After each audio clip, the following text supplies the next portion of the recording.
Ji my dear student, बिस्मिल्लाहिर्रहमानिर्रहीम। आज हम लोग 9 क्लास की साइंस सब्जेक्ट में से जो एक मैथ है 1.1 एक्सरसाइज स्टार्ट करेंगे, जिसमें से जो हमारा जो सबसे पहला फर्स्ट क्वेश्चन है उसने कहा find the order of following matrix. हमारे पास क्वेश्चन दिए गए हैं, हमने उनका ऑर्डर निकालना है। अच्छा माय डियर स्टूडेंट, ऑर्डर निकालने से पहले जो है वो आपको मैं एक चीज़ समझा देता हूँ कि हमारी जो हमने जो चीज़ देखनी है, जो स्ट्रेट लाइन होती है उसको हम लोग रो कहते हैं, और जो हमारी बिल्कुल इस तरह स्ट्रेट लाइन होती है, जैसे ये हमारे पास हॉरिजेंटल लाइन है और ये क्या हमारे पास वर्टिकल लाइन है। जो हॉरिजेंटल जो रो है उसको हम लोग रोज का नाम देते हैं, जो वर्टिकल लाइंस है उसको हम लोग क्या नाम देते हैं, उसको हम लोग कॉलम कहते हैं। बस आपने ये 2 पॉइंट्स इन में रखने हैं। एक जो हॉरिजेंटल लाइंस है वो क्या हमारी रोज हैं, और जो वर्टिकल लाइंस है वो हमारे क्या कॉलम्स हैं। अब फर्स्ट क्वेश्चन हमारे पास दिया गया है, उसमें उसने कहा ए इक्वल है 2 3 5। अब ज़रा गौर कीजिएगा, यहाँ पे हमारे पास रो कितनी है, 1 2, कॉलम कितने हैं, 1 2। तो हम यहाँ पे सोल्यूशन लिखेंगे नंबर ऑफ रोज। और याद रखिएगा मल्टीपल चॉइस में पूछा जा सकता है समटाइम के रोज किसके इक्वल होती है, उसको हम लोग एम से रिप्रेजेंट करते हैं। तो नंबर ऑफ रोज इक्वल है एम, और एम किसके इक्वल है 2 के। इसी तरह नंबर ऑफ कॉलम्स, कॉलम कितने हमारे पास 1 2। तो एन कॉलम को किससे रिप्रेजेंट करेंगे, एन से, और एन किसके इक्वल आ जाएगा 2 हो जाएगा। हमारा जो क्वेश्चन का नाम क्या था, वो ए था, इसीलिए हम नाम रखेंगे द ऑर्डर ऑफ ए। ये हमारा फार्मूला है ऑर्डर ऑर्डर का जो हमने सॉल्व सॉल्व कर रहे हैं, M slash by slash N. अब यहाँ पे एम की जगह क्या आ जाएगा, हमारा 2 आ जाएगा, स्लैश वैसे आ जाएगा बाय स्लैश, और एन की जगह क्या आ जाएगा 2 आ जाएगा। ये हमारा आंसर कंप्लीट हो जाएगा। अच्छा बेटा, इसी एक्सरसाइज का जो क्वेश्चन नंबर 2 था वो सेम इसी मेथड से होगा जो मैंने अभी आपको पहला क्वेश्चन सोल्व करके दिया है। उसमें भी नंबर ऑफ रोज 2 हैं, नंबर ऑफ कॉलम्स 2 हैं, और हमारे पास ऑर्डर का फार्मूला क्या है, M slash by N slash N. वो उसके मुताबिक रोज की जो वैल्यू 2 और कॉलम्स की वैल्यू जो है हमारे पास वो भी 2 है। अब हमारे पास जो सेकंड क्वेश्चन है, आप ज़रा गौर कीजिएगा। सेकंड क्वेश्चन में हमारे पास रोज कितनी दी गई हैं, फर्स्ट रो है, ओनली 1 रो है, और कॉलम कितने हैं, फर्स्ट और 2। यहाँ पे हम लिखेंगे नंबर ऑफ रोज इक्वल है एम इक्वल है 1 के, और कॉलम कितने हैं 1 और 2।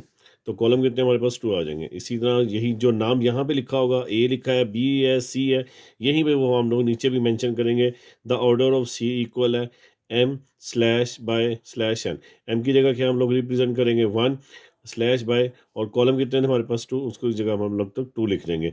अक्सर टीचर जो है वो जो हमारे जो टीचर्स हैं वो इस क्वेश्चन को जो है वो जस्ट इतना ही लिख देते हैं the order of 1 slash by 2। आप लोग ज़्यादा अगर अच्छी तरीके से अगर आप चाहते हैं कि बोर्ड में हमारे 6 मार्क्स आ जाएं, तो आप थोड़ा सा 2 मार्क्स के क्वेश्चन को थोड़ा सा एक्सप्लेन कर सकते हैं, जैसे जैसे मैंने यहाँ पे करके रखा है। अब नेक्स्ट क्वेश्चन देखिए ज़रा, इसी तरह सेम आ जाएगा। देखेंगे रोज़ कितनी है, 1 2 3। अब कॉलम चेक किया जाएगा तो जस्ट 1 कॉलम है। हम यहाँ पे क्या लिखेंगे, नंबर ऑफ रोज इक्वल है एम इक्वल 3 के, और नंबर ऑफ कॉलम्स कितने हैं हमारे पास 1 के। तो मैंने आपको बताया है कि रोज को हम लोग एम से रिप्रेजेंट करते हैं और कॉलम को एन इक्वल कर देंगे 1। हमारे पास था ऑर्डर ऑफ डी। अगर यहाँ पे डी है तो ऑर्डर ऑफ डी लिखा जाएगा, ऑर्डर ऑफ अगर ई है तो हम यहाँ पे क्या करेंगे, ऑर्डर ऑफ ई लिख देंगे। फार्मूला क्या बन जाएगा, M slash by N slash N. M की जगह क्या आ जाएगा, ऑर्डर की हमारे पास रोज क्या थी 3 थी, और कॉलम क्या थे, एन की जगह क्या आ जाएगा 1 आ जाएगा। नेक्स्ट क्वेश्चन में देखिए, हमने हमने भी इसका भी ऑर्डर ही निकालना है। हमारे पास है 1 2 3। नंबर ऑफ रोज क्या हो जाएगा, एम इक्वल है 3 के, और कॉलम क्या है 1 2। नंबर ऑफ कॉलम्स क्या आ जाएगा, एन इक्वल 2 के। नेम क्या था इसका, ई था, द ऑर्डर ऑफ ई क्या आ जाएगा, M slash by N. M की जगह हमारे पास 3 आ जाएगा, और इनकी जगह क्या आ जाएगा 2 आ जाएगा। और आपने इस फॉर्म में लाजमा लिखना है, क्योंकि इसी फॉर्म में लिखने में आपको मार्क्स मिलेंगे। नेक्स्ट क्वेश्चन जो है हमारे पास जो है वो रो कितनी है, फर्स्ट है, और कॉलम भी क्या है, फर्स्ट है। यानी हमारे पास रो भी एक है और कॉलम भी एक है। Number of rows equal M equal 1 लिख देंगे, number of column N equal है 1। फार्मूला किसका है, इसका नेम क्या है, एफ है, तो द ऑर्डर ऑफ एफ आ जाएगा। ठीक है, ऑर्डर ऑर्डर से मुराद क्या होता है हमारा, मैंने पहले भी बताया, रो बाय कॉलम। यानी रो को हम लोग एम से और कॉलम को एन से रिप्रेजेंट करते हैं। रो की जगह 1 आ जाएगा और कॉलम की जगह भी हमारा 1 आ जाएगा। ये हमारे पहले पार्ट का सेकंड लास्ट क्वेश्चन है। अब यहाँ पे देखें जी से रिप्रेजेंट किया गया है, आप गौर कीजिएगा। 1 2 3, हमारे पास रोज की तादाद क्या होगी, एम इक्वल 3। कॉलम चेक करते हैं तो क्या आ जाएगा, 1 2 3। कॉलम भी क्या आ जाएंगे, एन इक्वल 3 आ जाएगा। नेम क्या है, जी है, नाम यहाँ पे भी वही आ जाएगा, the order of G M slash by slash N. M की जगह क्या आ जाएगा, हमारे पास रो थी 3, और कॉलम भी क्या थे, हमारे पास 3 थे। इसी का लास्ट क्वेश्चन आ जाएगा। यहाँ पे छोटी सी एक मिस्टेक है माय डियर, हमेशा याद रखिएगा जो वैल्यूज़ होती है हमेशा हम लोग सेंटर में लिखते हैं। अब यहाँ पे देखिए हमारे पास रोज़ कितनी है, 1 two, number of rows m equal to column 1 2 3। तो नंबर ऑफ कॉलम्स क्या आ जाएंगे हमारे पास, n इक्वल 3 आ जाएगा। द ऑर्डर ऑफ h, जो नाम दिया गया है उसी नाम को हम लिख देंगे the order of h। h किसकी इक्वल आ जाएगा, m slash by n slash n। m की जगह क्या आ जाएगा हमारे पास, रोज कितनी थी 1 2 लिख देंगे, और कॉलम कितने थे 1 2 3, हमारे पास 3 कॉलम्स है, n इक्वल 3 आ जाएगा। क्वेश्चन नंबर 2 है, फर्स्ट हमारा क्वेश्चन कंप्लीट हो गया जिसमें हमने सीखा था number of rows, number of columns और ऑर्डर मैट्रिक्स। अब क्वेश्चन नंबर 2 पढ़ते हैं 1.1 का। Which of the following matrix are equal. आपके पास बुक में क्वेश्चन दिया गया होगा, हमने उसके मुताबिक हमने देखना है कि ये हमारे जो क्वेश्चन है, जो ए की वैल्यू दी गई है वो किसके इक्वल है। आपके पास सी वैल्यू दी गई होगी जहाँ पे लिखा होगा 5 - 2। आप 5 में से 2 को माइनस करें तो आपका क्या आ जाता है, 3 आ जाता है। अब गौर करें, ए किसके इक्वल है 3, और सी किसके इक्वल है 3। तो हम नीचे लिख देंगे ए इक्वल सी। हमारा ये छोटा सा एक पार्ट कंप्लीट हो जाएगा, क्योंकि क्वेश्चन में भी उसने हमें एक पूछा हुआ है कि कौन कौन से मैट्रिक्स आपके इक्वल हैं। आज हम जो चैप्टर ये जो हम सीख रहे हैं वो मैट्रिक्स का चैप्टर है, जिसे हम लोग रो और कॉलम का नाम देते हैं। अब हमारे पास बी है, अब ज़रा बी पे गौर कीजिएगा। बी में हमारे पास क्या है, रो में 3 और 5 है, और इसी बुक में आपको देखेंगे तो हमारे पास 3 + 2 दिया होगा। 3 और 2 को दोनों को प्लस करेंगे, क्या आ जाएगा 5 आ जाएगा। अब ज़रा गौर कीजिएगा बी की और आई की वैल्यू, बी और आई की वैल्यू सेम है, तो हम लोग क्या लिख देंगे, बी इक्वल है आई के आ जाएगा। इसी तरह हमारे पास देखें ई जो है उसकी वैल्यू दी गई है 4062। ठीक है, रो में अगर देखा जाए 4062, कॉलम में पढ़ा जाए तो 4602 है। एच भी जो है हमारे पास आप बुक में देखेंगे वहाँ पे 404602 है। ई और एच सेम है। इसके अलावा एक और आपको वैल्यूज मिलेंगी, वहाँ पे लिखा होगा 2 + 2, 2 - 2, 2 + 4, 2 + 0। जब हम इन दोनों को प्लस करते हैं तो 4 आ जाता है, इन दोनों को प्लस करेंगे 6 आएगा, इनको माइनस करेंगे 0 हो जाएगा, 2 + 0 करेंगे 2 आ जाएगा। और जे की वैल्यू, एच और ई की वैल्यू तीनों आप चेक कर सकते हैं, रो और कॉलम में सेम है, तो हम लिख सकते हैं आंसर में ई इक्वल है एच के और एच इक्वल है जे के। नेक्स्ट हमारे पास है एफ है, उसमें जो जो दिया गया वो 2 और 6 है। हमारे पास नेक्स्ट जो दिया गया वो एफ है, 2 और 6 है कॉलम में, और जी में दिया गया 3 - 1, 3 + 3। 3 में से 1 को माइनस किया जाए क्या आ जाएगा 2, और 3 + 3 क्या आ जाएगा हमारे पास 6 आ जाएगा। आप गौर से देख लें, एफ और जी की वैल्यू में, एफ कॉलम में 2 और 6 है और जी कॉलम में भी 2 और 6 है, तो हम नीचे लिख देंगे एफ इक्वल है जी के। जी माय डियर स्टूडेंट, अब 1.1 9 क्लास का ये हमारा जो लास्ट क्वेश्चन है, जो बहुत इंपॉर्टेंट भी है और अक्सर का बोर्ड में ये क्वेश्चन आता भी है, जिसमें ये क्वेश्चन दिया गया है कि find the values of A B C D. हमने इस मैट्रिक्स जो हमारे पास ये क्वेश्चन दी गई है, इसमें से हमने ए बी सी निकालना है। अब बेटा बात याद रखिएगा, वायदा में मेकिंग द क्वेश्चन हमने बनानी कैसे है। हमारे पास जो फर्स्ट वैल्यू है वो क्या है, A + C। अब जो हमारे पास इक्वल के उस तरफ है उसकी फर्स्ट वैल्यू क्या, सिफर है, तो A + C को इक्वल कर देंगे हम लोग 0 के, और क्वेश्चन 1 का नाम दे देंगे। सेम ऐसे ही करेंगे, A + 2B सेकंड वैल्यू, और इसकी सेकंड वैल्यू क्या है -7, -7 की इक्वल कर देंगे।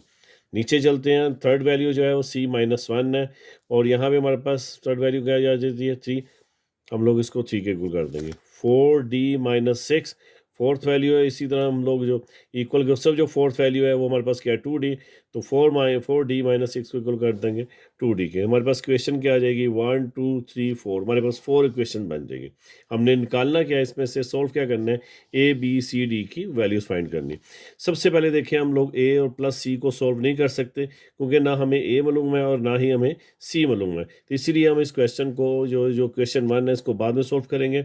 अब हमारे पास है A + 2B = -7, इसमें भी सेम ऐसी कोई कंडीशंस है, तो ज़रा गौर कीजिएगा, हमें A भी फाइंड नहीं है और B भी फाइंड नहीं है, इसीलिए हम इस क्वेश्चन को भी बाद में सोल्व करेंगे। सबसे पहले हमारे पास जाएगा C - 1 = 3। सबसे पहले हम लोग थर्ड इक्वेशन देंगे by using the question third, C - 1 = 3 करेंगे। -1 है हमारा, उस दूसरी जगह ये क्या आ जाएगा, प्लस हो जाएगा। 3 + 1 क्या आ जाएगा हमारे पास, C किसकी इक्वल आ जाएगा 4 के आ जाएगा। ठीक है, अब हमारे पास ये क्वेश्चन सोल्व हो चुकी है, सी की वैल्यू हमें फाइंड हो चुकी है। हम चाहें तो अब ए की वैल्यू जो फर्स्ट क्वेश्चन है सोल्व कर सकते हैं इजीली, क्योंकि हमें सी की वैल्यू फाइंड हो चुकी हुई है। अब हम लोग क्या करेंगे, by the putting the value of C = 4 in question 1। Question 1 क्या थी हमारे पास, A + C थी। अब इसमें C की वैल्यू कौन सी पुट कर देंगे, जो हमारे पास ये हमारे पास जो आंसर आया था C का। अब हम C की जगह क्या लिख देंगे 4, यहाँ पे हमारे पास ये +4 है, दूसरी तरफ जाएगी ये क्या हो जाएगा -4 हो जाएगा। हमारे पास क्या आ जाएगी A की वैल्यू। अब हमारे पास क्वेश्चन 1 भी सॉल्व हो चुकी हुई है, क्वेश्चन 3 भी हो चुकी है। हमारे पास ए का भी आंसर है और सी का भी आंसर है। जैसे कि आप जानते हो कि सी का आंसर हमारे पास क्या है, 4 है, और ए का आंसर जो है वो हमारे पास क्या है, -4 है। अब हम लोग a + 2b और -7 को सॉल्व कर सकते हैं, क्योंकि इसमें हम a की वैल्यू पुट कर सकते हैं। अब यहाँ पे देखें, by putting the value of a equal है -4 in equation second, a + 2b equal -7 है। a की जगह क्या हम लिख देंगे, उसकी वैल्यू पुट कर देंगे जो हमने ऊपर सॉल्व की थी, -4, 2b जो है एज इट आ जाएगा, -7 एज इट आ जाएगा, -4 है उस दूसरे तरफ जाके इक्वेशन के इक्वल के उस तरफ जाके क्या हो जाएगा, ये प्लस का हो जाएगा। 7 में से अब देखो, मैंने जब भी आपको बताया है कि जब दो डिफरेंट साइन हो तो हमेशा क्या होता है, माइनस करना है। बच्चे हमेशा इस पॉइंट पे आके कंफ्यूज हो जाते हैं कि माइनस प्लस माइनस ये। आप बस ये माइंड में रख लें इजी मेथड के, जो अब दो डिफरेंट साइन हो तो माइनस करेंगे, जब दोनों सेम साइन होंगे तो प्लस कर देंगे। तो 7 में से 4 को माइनस करेंगे, -3 है, क्योंकि दो डिफरेंट साइन है। इन दोनों में 7 जो है ग्रेटर है, इसीलिए इसका साइन लग जाएगा। अब यहाँ पे हमारे पास 2 मल्टीप्लाई और नीचे जाके क्या हो जाएगा, डिवाइड हो जाएगा। हमारे पास क्या आ जाएगा, -3/2। बाज़ बुक्स में -3/2 भी आंसर है, और बाज़ जगह पे इसी चीज़ को सॉल्व कर कर कैलकुलेटर में -3 को डिवाइड कर कर क्या निकाल दिया, -1.5 निकाल दिया। दोनों आंसर ठीक है, आप इसमें भी लिख सकते हो और इस फॉर्म में भी क्वेश्चन को लिख सकते हो। नेक्स्ट